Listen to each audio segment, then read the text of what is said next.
I'm not the type of man that you want to fuck with. We have that in common. If you think you're gonna do to me what you did to your friend over there, it's gonna be really fucking difficult. I just spent $2 million acquiring a distillery that was on the verge of bankruptcy. But on that very night, another gang boss, motherfucking Dunmeyer, actually burned down the entire distillery. The next day, I looked at the pile of ruins in front of me. This scene really got me thinking.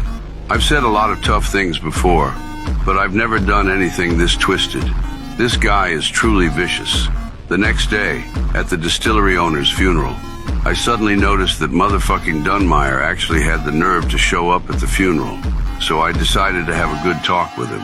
At this moment, I walked up to him. Tough way to go out. It hurts just to burn your finger. Imagine your whole body. I'm not the type of man that you want to fuck with. We have that in common. If you think you're gonna do to me what you did to your friend over there, it's gonna be really fucking difficult. He's an extremely ruthless gang leader. I originally thought he would declare war on me right then and there. But what I didn't expect was, he wanted to buy the distillery from me at triple the price. But I didn't agree. After I got home, I felt very puzzled about this whole thing. Dunmeyer wanted to buy the distillery at 3 times the price.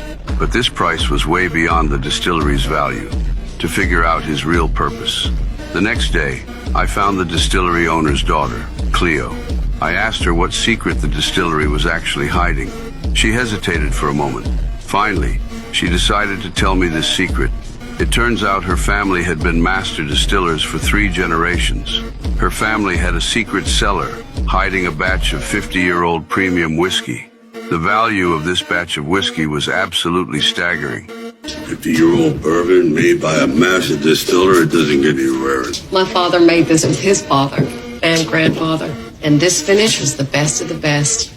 Dunmeyer suspected it existed, just didn't know where it was stashed.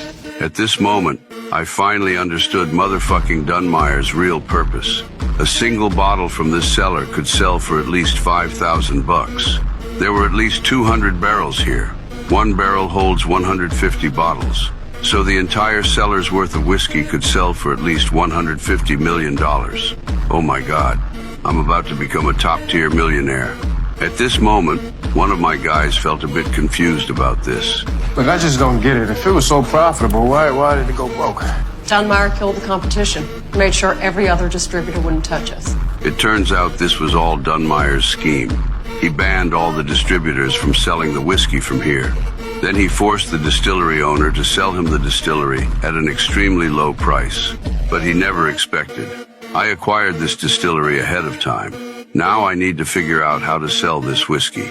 The next day, I found a pretty big distributor, but he absolutely didn't dare to sell my whiskey because he was afraid Dunmeyer would come after him. So I had my guy talk to him first. Then I continued negotiating with him. I know you got problems. I get that. We're gonna help you out with this Dunmeyer guy. And you're gonna help us get distribution for our bourbon, right? Right. In the end, he agreed to work with us.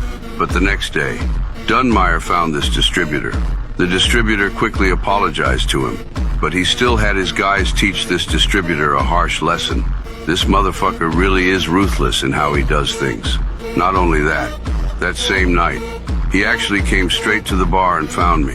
The distillery he'd been trying to get was sold to me instead. He wanted to offer a high price for me to sell it to him, but I didn't agree. At this moment, he decided to officially declare war on me. So given your intrusion, I am obligated to destroy everything you have built and everyone you love, piece by piece, limb by limb, for my descendants' sake.